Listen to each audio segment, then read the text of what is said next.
if you revisit the financing section, I believe it's in there, it's the valuation principle. So if you can understand this concept, you will be better than 99% of developers. So if you've got a property and it's got a house on it, or it's zoned for a duplex and somebody's put a house on it. So an owner may want to, so like a residential owner, if they want to pay 1.2 million for this, then that's the value as residual land value.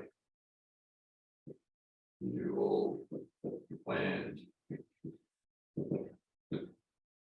So that's my dad buyer, but then take the same property and split it down the middle and say you're doing 2 houses on it or 2 blocks of land, whatever. So in Brisbane, for those guys that are in Brisbane, this will be an 810, this is just general, 810 square meter block, and say it's on 2 titles.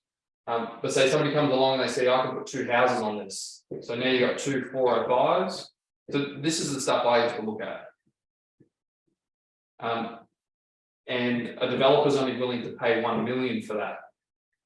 So if you're door knocking houses where you're going up to the house and this person's house is say worth 1.2, you're never going to have a strategic advantage to buy it at 1 million, because if these guys know the value of their property, they'll go, I want 1.2, or I want 1.5. So you're never going to be able to get there, because as this development site, it's only worth 1 million to. But if you can find a strategic advantage, then that is take the same block of land, it's on 2 titles. Instead of doing 2 blocks of land, you do 3. So you might do, let's just say we do one at the back, or actually, I'll tell you what I used to do.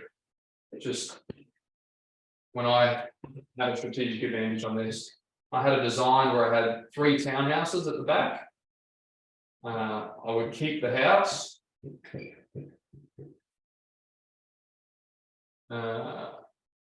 And that's right, the house would be over. So I keep the house, I put a driveway, and then I do 3 townhouses.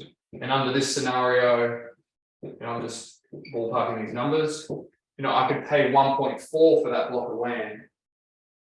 Does that make sense? So when I'm door knocking, this person goes, okay, I want my property's worth 1.2.